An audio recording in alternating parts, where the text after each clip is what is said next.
Sunday സലോമിലേക്ക് സ്വാഗതം. ഞാൻ Jose John Mallikassery. കഴിഞ്ഞ ശനിയാഴ്ച ഉച്ചതിരിഞ്ഞ് ഏകദേശം 3 മണിയോടെ അമേരിക്കയുടെയും ഇറാൻ്റെയും പ്രതിനിധികൾ ഒമാൻ്റെ തലസ്ഥാനമായ മസ്കറ്റിൽ വെച്ച് കൂടിക്കാണുകയും ഏകദേശം 2 മണിക്കൂറോളം ഇറാൻ്റെ ന്യൂക്ലിയർ പ്രോഗ്രാമുമായി ബന്ധപ്പെട്ട ചർച്ചകളിൽ ഏർപ്പെടുകയും ചെയ്തു. പ്രതീക്ഷിച്ചിരുന്നത് പോലെ ഒരു പോസിറ്റീവ് ഔട്ട്കമാണ് ആ ചർച്ചയ്ക്ക് ഉണ്ടായത് എന്നാണ് മനസ്സിലാവുന്നത്. 2 മണിക്കൂർ നേരത്തെ ചർച്ച ആദ്യം ഇൻഡയറക്റ്റായും അവസാനം മുഖാമുഖം കണ്ടുമാണ് ആ ചർച്ച അവസാനിച്ചതായി മനസ്സിലാക്കപ്പെടുന്നത്. ആദ്യം 2 മുറികളിൽ 2 രാജ്യങ്ങളുടെയും പ്രതിനിധികൾ ഇരിക്കുകയും ഒമാൻ വിദേശകാര്യമന്ത്രിയായിട്ടുള്ള ബദർ അൽ ബുസായിദി മീഡിയേറ്ററായി 2 ടീമിനോടും സംസാരിക്കുകയും അതിനുശേഷം 2 ടീമും ഒന്നിച്ച് ഒരു മുറിയിലിരിക്കുകയും സ്റ്റീവ് വിറ്റ്കോഫും അഗാർച്ചിയും ഇറാൻ്റെ വിദേശകാര്യമന്ത്രി അബ്ബാസ് അഗാർച്ചിയും നേരിട്ട് കാണുകയും കുറച്ച് സമയം അവർ നേരിട്ട് സംസാരിക്കുകയും ചെയ്തു. ഇതിനകത്ത് ഉരുത്തിരിഞ്ഞ ഒരു തീരുമാനമായി പ്രഖ്യാപിക്കപ്പെട്ടിട്ടുള്ളത് അടുത്ത ശനിയാഴ്ച 19-ാം തീയതി വീണ്ടും വിശദമായ ചർച്ചകൾക്ക് വേണ്ടി ഇവർ കണ്ടുമുട്ടും എന്നാണ്. എവിടെ വെച്ചാണ് കണ്ടുമുട്ടുന്നത് എന്ന് പറഞ്ഞിട്ടില്ല. മിക്കവാറും ഒമാൻ്റെ തലസ്ഥാനത്ത് തന്നെ വെച്ചായിരിക്കാനാണ് സാധ്യത എന്ന് നമുക്ക് പ്രതീക്ഷിക്കാം. കാരണം സൗദി അറേബ്യ അമേരിക്കയ്ക്ക് കൂടുതൽ താല്പര്യമാണെങ്കിലും ഇറാനെ സംബന്ധിച്ച് സൗദി അറേബ്യ അത്ര താല്പര്യമുള്ള ഒരു ഡെസ്റ്റിനേഷൻ അല്ല. ഒമാൻ ഇറാനോടും അമേരിക്കയോടും ഒരേപോലത്തെ സൗഹൃദം സൂക്ഷിക്കുന്ന രാജ്യമായതുകൊണ്ട് ഇറാനെ സംബന്ധിച്ച് കൂടുതൽ കംഫർട്ടബിൾ ആയിട്ടുള്ളത് ഒമാനാണ് എന്ന് വേണം വിചാരിക്കാൻ. ഇനി ഇതിൽ ഓരോരുത്തരുടെയും പ്രതികരണം എന്താണ് എന്ന് നമുക്ക് നോക്കാം. ഇതിൽ ഒമാൻ്റെ foreign minister Badr Al Busaidi പറഞ്ഞത് they shared the aim of conducting a fair and binding agreement. അതായത് ഒരു നല്ല 2 കൂട്ടർക്കും സ്വീകാര്യമായ ഒരു എഗ്രിമെൻറ്റിലേക്ക് എത്തിച്ചേരേണ്ട ആവശ്യകതയുണ്ടെന്ന് 2 ഭാഗവും സമ്മതിച്ചു എന്നാണ് ഒമാൻ്റെ വിദേശകാര്യമന്ത്രി പറയുന്നത്. അതായത് ഒരു എഗ്രിമെൻറ്റിൽ എത്തണം എന്നുള്ള കാര്യത്തിൽ ഒരു ധാരണയായി എന്നുള്ളതാണ് ഒമാൻ്റെ വിദേശകാര്യമന്ത്രി പറയുന്നത്. ഇറാൻ വിദേശകാര്യമന്ത്രി അബ്ബാസ് അഗാർച്ചി പറയുന്നത് A brief initial conversation, greeting and polite exchanges. ഒരു ഇനീഷ്യൽ ആയിട്ടുള്ള ഒരു കോൺവെർസേഷൻ, പരസ്പരം ഗ്രീറ്റ് ചെയ്തിരിക്കുന്നു. വളരെ പൊളൈറ്റ് ആയിട്ടുള്ള എക്സ്ചേഞ്ചസ് മാത്രമാണ് സംഭവിച്ചിട്ടുള്ളത്. വളരെ പൊളൈറ്റ്, ഹീറ്റഡ് ആയിട്ടുള്ള യാതൊരു ഡിസ്കഷനും ഇതിനകത്ത് ഉണ്ടായിട്ടില്ല. വളരെ പൊളൈറ്റ് ആയിട്ടുള്ള എക്സ്ചേഞ്ചസ് ആണ് സംഭവിച്ചിട്ടുള്ളതെന്ന് ഇറാൻ്റെ വിദേശകാര്യമന്ത്രി പറയുന്നു. ഇനി സ്റ്റീവ് വിറ്റ്കോഫ് ഇത്തരം കാര്യങ്ങൾ പ്രതികരണം പറയുന്ന ആളല്ല. കാരണം അദ്ദേഹം ഒരു സ്പെഷ്യൽ എമിസറിയാണ്, അമേരിക്കൻ പ്രസിഡന്റിൻ്റെ സ്പെഷ്യൽ എമിസറിയാണ്. അദ്ദേഹത്തിന് പത്രക്കാരോട് സംസാരിക്കേണ്ട കാര്യമില്ല. അമേരിക്കയുടെ നയങ്ങൾ പ്രഖ്യാപിക്കേണ്ടത് ഒന്നുകിൽ പ്രസിഡന്റാണ്, അല്ലെങ്കിൽ മന്ത്രിസഭയിലെ അല്ലെങ്കിൽ മിനിസ്ട്രിയിലുള്ള ആളുകളാണ്, സ്റ്റേറ്റ് സെക്രട്ടറിമാരാണ് നിലപാടുകൾ പറയേണ്ടത്. അതുകൊണ്ട് തന്നെ ഒരു പ്രസ് റിലീസാണ് വൈറ്റ് ഹൗസിൽ നിന്ന് വന്നിട്ടുള്ളത്. ആ പ്രസ് റിലീസ് ഇതാണ്: very positive and constructive talk, direct talk എന്നാണ് പറയുന്നത്. വളരെ കൺസ്ട്രക്റ്റീവും പോസിറ്റീവുമായിട്ടുള്ളൊരു സംസാരം, തികച്ചും പ്രതീക്ഷാ നിർഭരമായിട്ടുള്ള പോസിറ്റീവ് ഡയറക്ഷനുള്ള സംസാരം എന്നാണ് വൈറ്റ് ഹൗസിൽ നിന്ന് പ്രതികരണം വന്നിട്ടുള്ളത്. അപ്പോൾ ഈ പ്രതികരണങ്ങളിൽ നമുക്ക് ചേർത്ത് വായിക്കാൻ സാധിക്കുന്നത് ഈ ചർച്ച അങ്ങേയറ്റം ഉപകാരപ്രദമായിരുന്നുവെന്നും ഇത് മുന്നോട്ട് നീങ്ങും എന്നുമാണ് മനസ്സിലാവുന്നത്. ഇനി ഇതിനകത്ത് വന്നിരിക്കാൻ സാധ്യതയുള്ള വിഷയങ്ങളെക്കുറിച്ച് അനലിസ്റ്റുകൾ പറയുന്നത് അമേരിക്കയെ സംബന്ധിച്ച് ആവശ്യമുള്ളത് ഇറാൻ അവരുടെ എൻറിച്ച്മെൻറ്റ് എന്ന് പറയുന്നത് 3.67 എന്ന് പറയുന്ന പെർമിസിബിൾ ലെവലിലേക്ക് പോവേണ്ടതുണ്ട്. ഇത് 2015 Iran, Russia, China, US, Germany, Britain, France ഇത്രയും രാജ്യങ്ങളുമായി ചേർന്ന് 2015 ഇറാൻ ഏർപ്പെട്ട ഒരു കരാറുണ്ട്. ആ കരാറിലെ തീരുമാനമാണ്, ആ കരാറിൻ്റെ പേര് joint comprehensive plan of action എന്നാണ്, JCPOA. അപ്പോൾ ആ joint comprehensive plan of action പ്രകാരം ഈ ഇറാന് പരമാവധി എത്തിക്കാൻ പറ്റുന്ന എൻറിച്ച്മെൻറ്റ് എന്ന് പറയുന്നത് 3.67 ആണ്. അതിന് മേലേക്ക് ഇറാൻ പോകാൻ പാടില്ല. അപ്പോൾ ആ 3.67ലേക്ക് അവർ തിരിച്ചു വരണം എന്നുള്ളതാണ് അമേരിക്കയുടെ ആവശ്യം.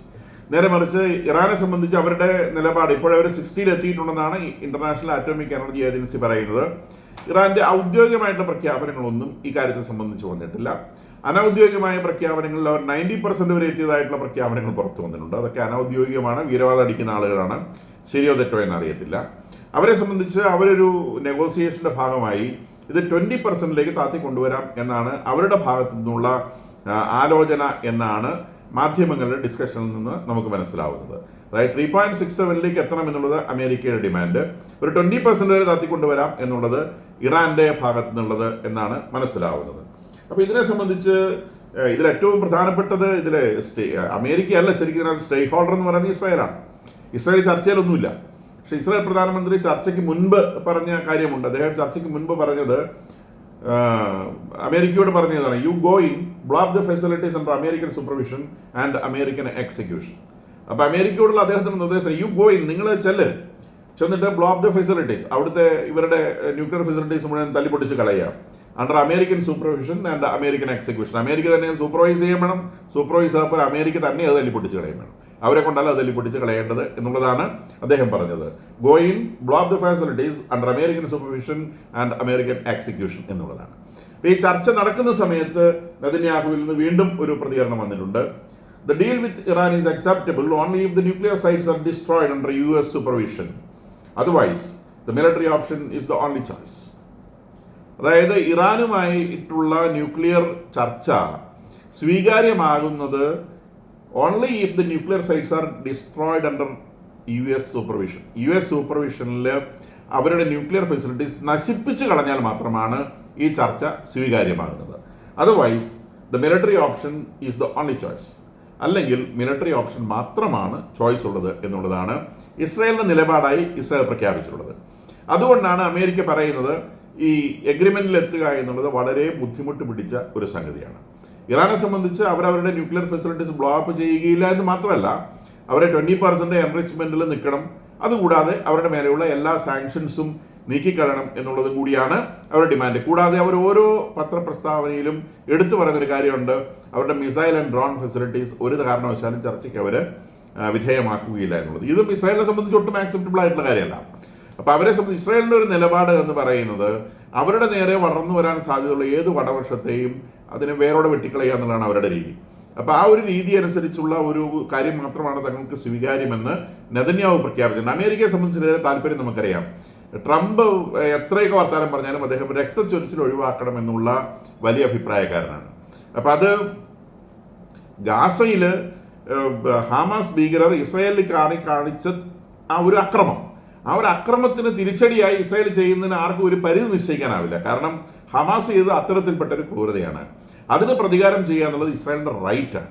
അപ്പോൾ ആ റൈറ്റ് അവർ ചെയ്യുന്നതിന് ആരും ചോദ്യം ചെയ്യുന്നില്ല. അവർ ഗാസയിൽ നിന്നുള്ള മുഴുവൻ ആളുകളെ ചവിട്ടി പുറത്താക്കിയാൽ അമേരിക്ക ഇത് ചോദ്യം ചെയ്യില്ല. നേരെ മറിച്ച് വേറൊരു യുദ്ധമുഖം തുറക്കുക എന്നുള്ളത് അമേരിക്ക താല്പര്യമില്ലാത്ത സംഗതിയാണെന്ന് പലതവണ ട്രംപിൻ്റെ പ്രസ്താവനകളിൽ നിന്ന് വ്യക്തമാണ്. അപ്പോൾ ഇറാനുമായിട്ട് ഒരു യുദ്ധത്തിലേർപ്പെടാൻ അമേരിക്കയെ സംബന്ധിച്ച് വിഷയമുള്ള കാര്യമൊന്നുമില്ല. അമേരിക്ക എത്രയോ വലിയ രാജ്യമാണ്, അതിൻ്റെ പവറുള്ളവർക്കറിയാം. നേരെ മറിച്ച് ഇസ്രായേലും ഇറാനും തമ്മിൽ മുട്ടുന്ന ഒരു സാഹചര്യം വന്നാൽ വലിയ തരത്തിലുള്ള ഇസ്രായേലിനെ സഹായിക്കാൻ അമേരിക്കയെ നിൽക്കാതിരിക്കാൻ പറ്റില്ല. സ്വാഭാവികമായിട്ടും ഇറാനിൽ വലിയ മനുഷ്യനാശം ഉണ്ടാവും. കാരണം ഇവർ ഈ ന്യൂക്ലിയർ സൈറ്റുകളെല്ലാം ഉണ്ടാക്കി വെച്ചിട്ടുള്ളത് അവരുടെ തലസ്ഥാനത്തിനോട് ചേർന്നോ അല്ലെങ്കിൽ വലിയ പട്ടണങ്ങളോട് ചേർന്നുമാണ്. ഈ ന്യൂക്ലിയർ സൈറ്റുകൾ നശിപ്പിക്കുന്ന ഒരു സാഹചര്യം വരികയും യുദ്ധം ഉണ്ടാവുകയും ചെയ്താൽ വലിയ ആൾനാശം ഉണ്ടാകും. ഈ രക്തച്ചൊരിച്ചിൽ ഒഴിവാക്കണമെന്നുള്ള അമേരിക്കയുടെ താല്പര്യമാണ് വാസ്തവത്തിൽ ഈ ചർച്ചകൾക്ക് പുറകിലുള്ളത് എന്ന് വേണം വായിച്ചെടുക്കാൻ. അപ്പോൾ ഇവരുടെ ന്യൂക്ലിയർ ഫെസിലിറ്റീസ് ഉള്ളത് ഒരെണ്ണം നദാൻസ് എന്ന് പറയുന്നതാണ്. NATANZ എന്നാണ് ഇംഗ്ലീഷിൽ എഴുതുന്നത്. അറബിക്കിൽ പ്രൊണൗൺസ് ചെയ്യുന്നത് തരത്തിലാണെന്ന് എനിക്ക് നിശ്ചയമില്ല. നദാൻസ് എന്ന് പറയാം. ഇത് ടെഹ്റാൻ്റെ അടുത്ത് തന്നെയുള്ള ഒരു സ്ഥലമാണ്. ഇതാണ് ഇവരുടെ ഏറ്റവും വലിയ ന്യൂക്ലിയർ ഫെസിലിറ്റി എന്ന് പറയുന്നത്. അവിടെ മണ്ണിനടിയിൽ ഒരെണ്ണമുണ്ട്, മോഡിൽ ഒരെണ്ണമുണ്ട്. അപ്പോൾ ഇവിടെ മൊത്തം 14,000 സെൻട്രിഫ്യൂജസ് വർക്ക് ചെയ്യുന്നുണ്ടെന്നാണ്. 14,000 ഈ യുറേനിയം എൻട്രി ചെയ്യുന്നത് സെൻട്രിഫ്യൂജിങ് എന്ന് പറയുന്ന ടെക്നോളജി ഉപയോഗിച്ചാണ്. സെൻട്രിഫ്യൂജിങ് എന്ന് പറഞ്ഞാൽ നമ്മൾ ഫിസിക്സിലൊക്കെ സ്കൂളിൽ പഠിക്കുന്ന ഒരു ടെക്നിക്കാണ്, വട്ടത്തി തിരിക്കുന്ന പരിപാടി. അപ്പോൾ വെയിറ്റ് കൂടുതലുള്ള സാധനങ്ങൾ സെൻട്രലിൽ നിന്ന് ദൂരേക്ക് പോവുകയും വെയിറ്റ് കുറവുള്ളത് സെൻട്രലിലേക്ക് വരികയും ചെയ്യുന്ന സെൻട്രിപീറ്റൽ ഫോഴ്സുകൾ ഉപയോഗിച്ചുള്ള ഒരു ടെക്നിക്ക്. അപ്പോൾ അത് അങ്ങനത്തെ 14,000 സെൻട്രിഫ്യൂജസ് ആണ് ഈ നദാസ് എന്ന് പറയുന്ന ഈ ടെഹ്റാൻ അടുത്തുള്ള സെൻട്രലിൽ. അവിടെ ഭൂമിക്ക് മുകളിൽ ഒരു പവർ സ്റ്റേഷൻ ഉണ്ട്, താഴെയാണ് സെൻട്രിഫ്യൂജസ്, ഭൂമിക്ക് അടിയിലാണ് സെൻട്രിഫ്യൂജസ് ഒക്കെ വെച്ചിട്ടുള്ള പവർ സ്റ്റേഷൻ ഉള്ളത്. അപ്പം ആ സ്റ്റേഷൻ 2021 ഈ അണ്ടർഗ്രൗണ്ട് സ്റ്റേഷൻ വലിയൊരു എക്സ്പ്ലോഷന് വിധേയമായിരുന്നു. ആ എക്സ്പ്ലോഷൻ നടത്തിയത് ഇസ്രായേലാണ് എന്ന് ഇറാൻ ആരോപിക്കുകയുണ്ടായി. ഇസ്രായേൽ ഏറ്റെടുത്തിട്ടൊന്നുമില്ല. ഇസ്രായേൽ ഇങ്ങനത്തെ പണികൾ സാധാരണ ഏറ്റെടുക്കാറില്ല. അപ്പം അത് വലിയ എക്സ്പ്ലോഷൻ ആയിരുന്നു. അതിൽ നിന്ന് അവർ എത്രത്തോളം ഇത് റിപ്പയർ ചെയ്തിട്ടുണ്ടെന്ന് ഇപ്പോഴും ആർക്കും ഉറപ്പില്ല. കാരണം ഇന്റർനാഷണൽ അറ്റോമിക് എനർജി ഏജൻസിയുടെ ആളുകളെ ഇവരെ 3 വർഷമായിട്ട് ഈ ഭൂമിക്കടിയിലുള്ള സ്ഥലത്തേക്ക് പ്രവേശിക്കാൻ അനുവദിച്ചിട്ടില്ല. ഇനി അവിടെ എത്താൻ പറ്റുന്ന എൻറിച്ച്മെന്റ് എന്ന് പറയുന്നത് മാക്സിമം 5% ആണ്. അപ്പോൾ അവിടുന്ന് ഈ യുറേനിയം ഓറിനെ അവിടെ നിന്ന് 5% എൻറിച്ച്മെന്റിലേക്ക് യുറേനിയം 235 അല്ലെങ്കിൽ യുറേനിയം 233 ഐസോട്ടോപ്സിലേക്ക് ഉള്ള സെൻട്രിഫ്യൂജിങ് ഫെസിലിറ്റി അവിടെ എത്തിക്കാൻ പറ്റുന്നത് 5% വരെയാണ്. ഈ 5% എൻറിച്ച്മെന്റിൽ എത്തിയ യുറേനിയത്തെ അവിടുന്ന് ട്രാൻസ്പോർട്ട് ചെയ്ത് വേറൊരു സ്ഥലത്തേക്ക് കൊണ്ടുപോകും. അതിന്റെ പേര് ഫൊർദോവ്, FORDOW എന്നാണ് ഇംഗ്ലീഷിൽ സ്പെല്ലിങ്, അഗെയിൻ അറബിക്കാണ്. സോ ഫൊർദോവ് എന്ന് പറയുന്നത് അതും ഇറാന്റെ ഔട്ട്സ്കേർട്ടിൽ തന്നെയുള്ള സ്ഥലമാണ്. അവിടെ അണ്ടർഗ്രൗണ്ട് ഫെസിലിറ്റിയാണ്, ഒരു വലിയ പർവ്വതത്തിന്റെ ഒരു വലിയ കുന്നിന്റെ അടിയിലാണ് ഈ ഫെസിലിറ്റി ഉള്ളത്. അവിടെ 1000 സെൻട്രിഫ്യൂജസേ ഉള്ളൂ. പക്ഷേ സെൻട്രിഫ്യൂജ് എക്സ്ട്രീംലി പവർഫുൾ ആണ്, വലിയ വേഗതയുള്ളതാണ്. അതിന്റെ വേഗത കൂടുന്നതിനനുസരിച്ച് സെൻട്രിഫ്യൂജിങ് എബിലിറ്റി കൂടും. കൂടാതെ വലിപ്പം കൂടിയ സെൻട്രിഫ്യൂജുകളാണ്. 1000 സെൻട്രിഫ്യൂജസ് അവിടെ വർക്ക് ചെയ്യുന്നുണ്ടെന്നാണ് വെപ്പ്. അവിടെ 60% എൻറിച്ച്മെന്റ് വരെ അറ്റൈൻ ചെയ്യാൻ സാധിക്കും ഈ സെൻട്രിഫ്യൂജുകൾ ഉപയോഗിച്ച്. ഇനി ഒരു തേർഡ് സ്റ്റേഷൻ കൂടിയുണ്ട്. മൂന്നാമത്തെ സ്റ്റേഷൻ ഇസ്ഫഹാൻ എന്ന് പറയുന്ന സ്റ്റേഷനാണ്. അത് ഇസ്ഫഹാൻ എന്ന് പറയുന്നത് ടെഹ്റാൻ കഴിഞ്ഞാൽ ഇറാനിലെ ഏറ്റവും വലിയ പട്ടണം ഇസ്ഫഹാനാണ്. ആ പട്ടണത്തിൽ തന്നെയാണ് ഇവരുടെ ഈ സ്റ്റേഷൻ ഉള്ളത്. അത് സൗത്ത് ഓഫ് ടെഹ്റാനാണ്. ടെഹ്റാനിൽ നിന്ന് ഏകദേശം 1000 കിലോമീറ്റർ സൗത്തിലേക്കാണ് വരുന്നത്. ഈ ന്യൂക്ലിയർ ഫെസിലിറ്റികളെല്ലാം കൂടി ഏകദേശം 500 കിലോമീറ്ററിനുള്ളിലാണ് വരുന്നതെന്ന് മനസ്സിലാക്കണം. അവിടെയാണ് ശരിക്കും ഇതിൻ്റെ ബോംബ് ഗ്രേഡ് യുറേനിയം ആക്കി മാറ്റുന്നത്, 90% എത്തിക്കുന്നതും ബോംബിന്റെ നിർമ്മാണവും ഒക്കെ നടത്തുന്ന സ്റ്റേഷൻ ഇതാണ്. അപ്പോൾ ഇതൊക്കെ എല്ലാവർക്കും അറിയുന്ന കാര്യമാണ്. ഇത് നശിപ്പിക്കാൻ തീരുമാനിച്ചാൽ എവിടെയാണ് ബോംബ് ഇടണമെന്ന് കൃത്യമായിട്ട് അറിയാം. ഇത് പർവ്വതത്തിനടിയിലാണെന്ന് മാത്രമല്ല, ലൊക്കേഷനൊക്കെ എല്ലാവർക്കും അറിയുന്ന കാര്യമാണ്. എല്ലാ രാജ്യങ്ങളും ഇത് വളരെ സ്വകാര്യമായിട്ട് തന്നെയാണ് ചെയ്യുന്നത്. ഇന്ത്യ അടക്കമുള്ള രാജ്യങ്ങൾ ന്യൂക്ലിയർ ഫെസിലിറ്റികൾ ഡെവലപ്പ് ചെയ്ത് വളരെ സ്വകാര്യമായിട്ടാണ്. ബോംബെ ഹൈയാണെന്നൊക്കെ പറയുന്നുണ്ടെങ്കിലും കൃത്യമായിട്ടുള്ള സ്ഥലങ്ങളൊന്നും ആർക്കും അറിയാൻ പാടില്ല, ആർക്കും പറഞ്ഞു കൊടുക്കത്തില്ല. അപ്പോൾ ഇവിടെ ഇറാനെ സംബന്ധിച്ചൊക്കെ മൊസാദ് പഠിച്ച് കൃത്യമായിട്ട് ചാർട്ടൊക്കെ വരച്ച് വെച്ചിട്ടുണ്ട് ഇന്ന സ്ഥലത്തായി സംഗതി ചെയ്യുന്നു എന്നുള്ളത്. അപ്പോൾ ഇവിടെ ഈ നമ്മൾ മനസ്സിലാക്കേണ്ടത് ഈ പറയുന്ന ഒരു ഈ ഇറാനും അമേരിക്കയും തമ്മിലുള്ള ഈ ടോക്ക് ഇസ്രായേലിന് സ്വീകാര്യമല്ലാത്ത ഒരു നിലയിലാണ് തീരുന്നതെന്ന് വിചാരിക്കുക. മോസ്റ്റ് പ്രോബ്ലി അങ്ങനെയാണ് തീരാൻ സാധ്യത. മിക്കവാറും 3.67 എന്നുള്ള ഒരു എൻറിച്ച്മെന്റ് ഫെസിലിറ്റിയിലേക്ക് എത്തിക്കാൻ പറ്റും. പക്ഷേ ഇറാനെ വിശ്വസിക്കാൻ സാധിക്കില്ല. ഇവരുടെ മിസൈൽ ഡെവലപ്മെന്റിലോ അല്ലെങ്കിൽ ഡ്രോൺ ഡെവലപ്മെന്റോ പോലത്തെയുള്ള കാര്യങ്ങളിലേക്ക് അമേരിക്ക ഡിസ്കഷൻ നീട്ടിക്കൊണ്ടുപോകാൻ സാധ്യതയില്ല. അപ്പോൾ അതോടെ അവരിൽ നിന്നുള്ള സാങ്ഷൻസ് പിൻവലിക്കും. സാങ്ഷൻസ് പിൻവലിച്ചു കഴിഞ്ഞാൽ നിശ്ചയമായും അവർ അതിൽ നിന്ന് കിട്ടുന്ന സമ്പത്ത് അണുവായി നിർമ്മിക്കാൻ തന്നെ ഉപയോഗിക്കുക. ആരോടും പറഞ്ഞിട്ടല്ല, ഒളിച്ചിട്ട് അത് ചെയ്യുള്ളൂ. ഇസ്രായേൽ അത്തരത്തിൽ മാത്രമേ ഇത് വിചാരിക്കുള്ളൂ. അപ്പോൾ വീണ്ടും ഈ പറഞ്ഞ നമ്മൾ ആദ്യം പറഞ്ഞ നദാഡ്സ് എന്ന് പറയുന്ന സെൻട്രൽ ഉണ്ടായതുപോലത്തെ എക്സ്പ്ലോഷൻസ് മിക്കവാറും ഇവരുടെ സെൻട്രൽ ഉണ്ടാവും. കാരണം അമേരിക്കയുടെ പെർമിഷൻ ഇല്ലാതെ ഇസ്രായേൽ എന്തായാലും ഇറാനെ നേരിട്ട് ഒരു ആക്രമണം, ഒരു മിലിറ്ററി ഓപ്ഷൻ അവർ നടത്തുകയില്ല. നേരെ മറിച്ച് മൊസാദ് ഓപ്ഷൻസ് അവരുടെ കയ്യിലുണ്ട്. അവരത് ചെയ്യാനാണ് സാധ്യത എന്നാണ് ഞാൻ വിചാരിക്കുന്നത്. കാരണം ഇവരുടെ ഈ ഒരു ഇത് വളരെ കാറ്റഗോറിക്കലാണ് നെതന്യാഹുവിൻ്റെ പ്രഖ്യാപനം. അപ്പോൾ അദ്ദേഹം പറഞ്ഞത് the deal with Iran is acceptable only if the nuclear sites are destroyed under US supervision, otherwise the military option is the only choice എന്നാണ് കാറ്റഗോറിക്കലായിട്ട് അദ്ദേഹം പ്രഖ്യാപിച്ചിട്ടുള്ളത്. അപ്പോൾ അത് അമേരിക്കയ്ക്കുമുള്ള ഒരു മെസ്സേജ് തന്നെയാണ്. അതുകൊണ്ടാണ് ട്രംപ് എപ്പോഴും പറയുന്നത് the deal is very tough, the deal is very difficult എന്ന് പറയുന്നത്. അല്ലാതെ ഇറാൻ വഴങ്ങുകയില്ല എന്നുള്ളതല്ല, ഇസ്രായേൽ വഴങ്ങുകയില്ല എന്നുള്ളതാണ് വാസ്തവത്തിൽ ട്രംപിൻ്റെ ഈ പ്രഖ്യാപനത്തിൽ നിന്ന് ഞാൻ മനസ്സിലാക്കുന്നത്. അതിനിടയിലൂടെ ഇസ്രായേലിലെ ഹമാസിന്റെ 2 കമാൻഡ് സെന്ററുകൾ ഇസ്രായേൽ നശിപ്പിച്ചിട്ടുണ്ട്. അതിലൊരു കമാൻഡ് സെന്റർ അൽ അലി ബാപ്റ്റിസ്റ്റ് ഹോസ്പിറ്റലിന്റെ കീഴിലായിരുന്നു. അപ്പോൾ ആ ഹോസ്പിറ്റൽ തന്നെ തകർക്കേണ്ടി വന്നിട്ടുണ്ട്. പക്ഷേ ഹോസ്പിറ്റലിന് ഒരു റീസണബിൾ ടൈമിന് മുമ്പ് തന്നെ വിവരം കൊടുത്തുകൊണ്ട് ആ ഹോസ്പിറ്റലിൽ ആളുകളൊക്കെ ഒഴിഞ്ഞുപോയി. അവിടെ ആൾനാശമൊന്നും റിപ്പോർട്ട് ചെയ്യപ്പെട്ടിട്ടില്ല. പക്ഷേ ഹോസ്പിറ്റൽ തകർക്കപ്പെട്ടു. അവിടെ ഒരു കമാൻഡ് സെന്റർ ഉണ്ടായിരുന്നത് പൂർണ്ണമായും നശിപ്പിച്ചു എന്നാണ് IDF പറഞ്ഞിട്ടുള്ളത്. കൂടാതെ സെൻട്രൽ ഗാസയിലുള്ള വേറൊരു കമാൻഡ് സെന്റർ നശിപ്പിച്ചിട്ടുണ്ട്. ആ കമാൻഡ് സെന്ററിൽ ധാരാളം ഹമാസ് ഭീകരർ ഉണ്ടായിരുന്നു. അതിനകത്ത് എത്ര പേര് മരിച്ചു എന്ന് ഹമാസ് ഇതുവരെ എണ്ണം പുറത്തുവിട്ടിട്ടില്ല. 50-ലധികം ഹമാസ് ഭീകരർ അതിനകത്ത് കൊല്ലപ്പെട്ടു എന്നാണ് IDF പറയുന്നത്. കൃത്യമായ എണ്ണം അവരുടെ കയ്യിലില്ല. അപ്പോൾ 2 ഹമാസിന്റെ കമാൻഡ് സെന്ററുകൾ നശിപ്പിച്ചതോടെ ഹമാസിന്റെ പ്രധാനപ്പെട്ട ചിറകുകൾ ഒടിഞ്ഞതായാണ് IDF വിശ്വസിക്കുന്നത്. അപ്പോൾ ഈ പറയുന്ന ആശുപത്രി അത് നശിപ്പിച്ചു എന്നുള്ളത് നമ്മുടെ പത്രങ്ങളിലൊക്കെ ഇന്ന് വലിയ വാർത്ത കൊടുത്തിട്ടുണ്ട്. പക്ഷേ അത് ഹമാസിന്റെ കമാൻഡ് സെന്റർ ആയിരുന്നു എന്നുള്ളത് പല പത്രങ്ങളും റിപ്പോർട്ട് ചെയ്തിട്ടില്ല. അത് കമാൻഡ് സെന്റർ ആയിരുന്നു എന്നുള്ളത് ഒരു ഫാക്റ്റാണ്.